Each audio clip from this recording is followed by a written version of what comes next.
घणे वक्त खां सिंधी ॿोलीअ खे मुख़्तलिफ़ चैलेंजिस दरपेश आहिनि।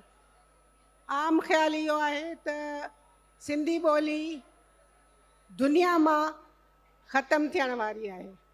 सिवाइ सिंध जे ॿियनि जायुनि ते सिंधी ॿोली लिखणु पढ़णु ऐं जेको अदब आहे उहो माण्हू विसारींदा वञनि ऐं माण्हू नथा पढ़ी सघनि।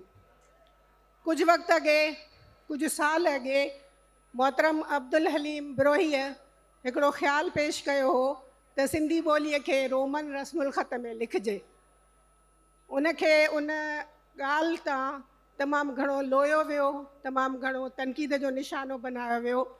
उनखां पोइ जंहिं इहा ॻाल्हि कई उनखे ओड़ो ई साॻियो रिस्पॉन्स मिलियो। मुख़्तलिफ़ स्कॉलर्स जॾहिं इहा ॻाल्हि कंदा आहिनि त हुननि जो इहो मतिलबु कोन हूंदो आहे त सिंधी ॿोलीअ जो मौजूदा रस्मुल ख़त जेको अरबी फ़ारसीअ ते मुश्तमिल आहे उनखे को ख़तमु कजे या उन जी जाइ ते रोमन सिंधी अचे। बल्कि ख़्यालु इहो आहे ऐं अॼु जो ख़्यालु इहो आहे त जीअं तव्हां टेलीफोन में पंहिंजा मैसेजिस लिखो था रोमन सिंधीअ में, यानी अखर अंग्रेज़ीअ जा ॿोली सिंधीअ जी, त उहा स्टैंडर्ड कोन्हे। जॾहिं ताईं लिखो था त मुंहिंजो नालो फलाणो आहे, त मुंहिंजो जॾहिं तव्हां लिखो था अंग्रेज़ीअ में त उन जी सूरत ख़ती जेका बीहे थी उनखे पढ़ण जे लाइ अॻियां जेको माण्हू पढ़ण वारो आहे जेकॾहिं उहो ॿोली ॼाणंदो हूंदो त उहो सम्झंदो, न त ॿी सूरत में कोन सम्झंदो। सो सॼी दुनिया में हिन वक़्तु अरबी सिंधी रस्मुल ख़त सिंध पाकिस्तान में त मुरविज आहे, हिंदुस्तान में बि आहे, पर हिंदुस्तान वारनि उन में हिकिड़ो इज़ाफ़ो कयो आहे त हुननि देवनागरी रस्मुल ख़त बि अख़्तियार कयो आहे। उन्हनि जो चवणु आहे त असांजा ॿार हिंदी अॻई पढ़नि था, जेकॾहिं असां अरबी सेखारींदासीं त मतां हू वधीक भार महसूसु कनि। तंहिंजे करे सिंधीअ खे हुननि हिकिड़ो रस्मुल ख़त ॾिनो आहे, हिंदीअ जे अखरनि में अड़ियूं लॻाए नुक़्ता लॻाए हिकिड़ो रस्मुल ख़त ठाहियो आहे जंहिंखे हू देवनागरी सिंधी था चवनि। वरी ॿिया कुझु माण्हू आहिनि जेके दुनिया जे मुख़्तलिफ़ मुल्कनि में वेठा आहिनि, उहे माण्हू सिंधी ॻाल्हाए सघनि था, सम्झनि था, पर उहे लिखी पढ़ी नथा सघनि।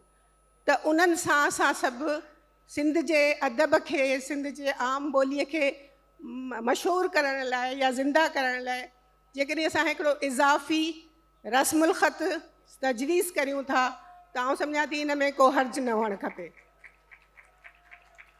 जॾहिं 19वीं सदीअ में सिंधी ॿोलीअ जे रस्मुल ख़त ते बहस हली रहियो हो त किन जो ख़्यालु हो त देवनागरी रस्मुल ख़त हुजे ऐं किन जो ख़्यालु हो त अरबी रस्मुल ख़त हुअणु घुरिजे।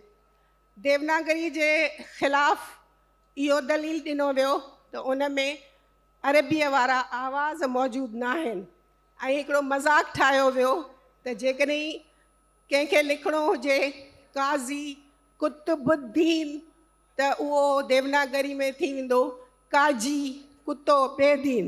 छो जो हुन में ज़वाद कोन्हे, उन में तोए कान्हे ऐं पढ़ण वारे खे ख़बर कोन पवंदी त हीउ छा लिखियलु आहे, पोइ हू पंहिंजे तरीक़े सां पढ़ंदो। इहो हिकिड़ो मज़ाक़ आहे। पर जॾहिं असीं रोमन में लिखूं था त छा अहिड़ो साॻियो असांखे मसइलो दरपेश नथो अचे? असीं जॾहिं मुख़्तलिफ़ नाला लिखूं था, मिसाल तौरु ज़मीर, ज़हीर, मआज़, इन्हनि में ज़े जा मुख़्तलिफ़ आवाज़ आहिनि। ज़हरा, ज़े, ज़्वाद, ज़ोए, ज़ाल। इन सां जॾहिं असीं नाला लिखूं था त अरबी अखरनि जे बावजूदु जॾहिं असां उनखे रोमन में लिखूं था या अंग्रेज़ी में लिखूं था त हिकिड़ो आवाज़ु लिखूं था ज़ेड, उते त कंहिंखे एतिराज़ु कोन थो थिए त ज़ेड सां ज़ोए बि आहे, ज़ेड सां ज़ाल बि आहे, ज़ेड सां ज़्वाद बि आहे।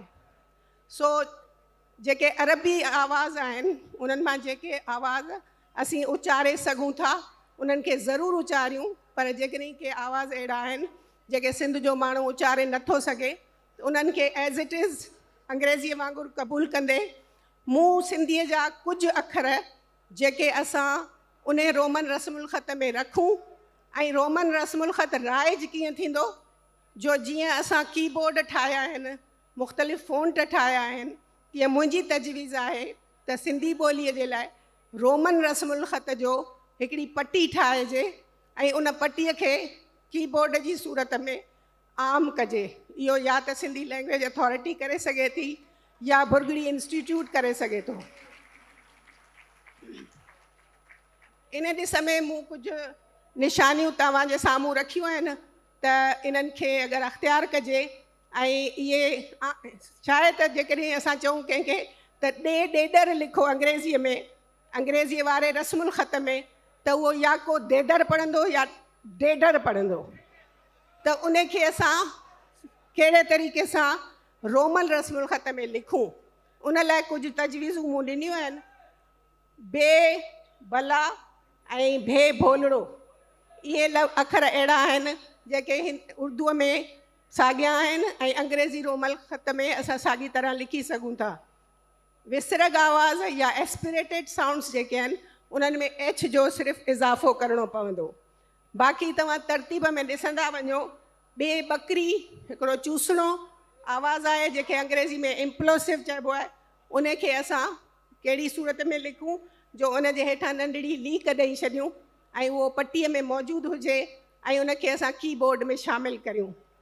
साॻी तरह डाल दाल ऐं ढाल ऐं धाल जॾहिं असीं ढगो लिखंदासीं त बि DH लिखंदासीं जॾहिं धोबी लिखंदासीं तॾहिं बि DH लिखंदासीं त उन सूरत में इन्हनि खे अलॻि कीअं कजे उन जे लाइ बि मूं निशानी ॾिनी आहे त हिन खे कीअं धार कजे।